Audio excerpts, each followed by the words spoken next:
We are beginning tonight with the Monterey landmark taken down by vandals, a wooden cross built in 1969 on what is now city land. It marked an historic site along the Monterey Bay, but it was cut down over the weekend. They don't know who. Action News reporter Stephanie Trong is live in Monterey. Dan, city leaders say the key to whether they will restore that cross hinges on determining if it's primarily a symbol of religion or one of the history here in Monterey. I am a little emotional about it. Christine and Clayton Hoyer were married here at Monterey State Beach last year. The cross, it's a place for a fresh beginning, a new start in life. And for us, it was our wedding site. But the 20-foot cross they stood by when they exchanged their vows is gone. All that's left is this stump. Somebody took a power tool to it and cut it down. The cross found laying in the sand before 9 Saturday morning, cut off only at the base. And when I saw it laying on the ground there, I was like, man, that's sacrilegious, you know? I mean, if people don't believe in this, leave it alone. I couldn't believe what I saw, but I knew it wasn't the city because that was really dumb, whoever did this.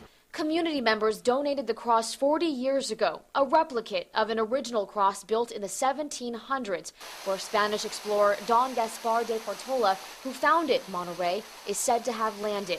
In order to re-erect the cross, city leaders must now decide whether it qualifies as an historic piece. We know it was placed there in 1969 and was placed there to honor something that took place a long, long time ago. Does that make that piece that is about 40 years old now historic? I'm not sure.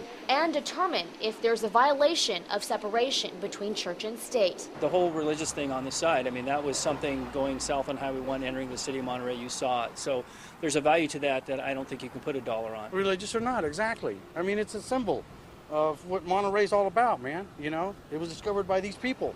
As Monterey city leaders figure out the next steps, community members are already pitching their ideas. They should put up a metal cross instead, you know? Something you can't cut down. I was thinking putting up a few more crosses, maybe I'd keep them busy cutting those crosses. While others have taken the matter into their own hands. We decided just to bring a little cross. Maybe others will follow suit.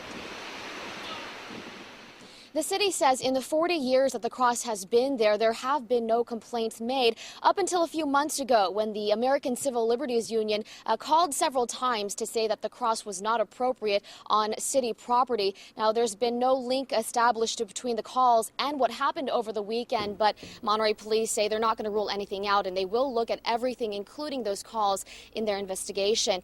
By the way, Dan, the last time the city faced a dilemma like this was in 1990 when the ACLU sued Monterey for putting up a nativity scene on the City Hall lawn. And at the time, a federal judge ruled that Monterey had to either put up other religious backdrops or figures or take down the nativity scene. Dan. All right, thanks very much. Meantime, Monterey city leaders are set to meet tomorrow to talk about what they say is their three main options: either re-erect the cross, allow others to do it, or keep anything from going back up. Meantime, Monterey police say those responsible for cutting it down, if they're found, would face up to a year in state prison.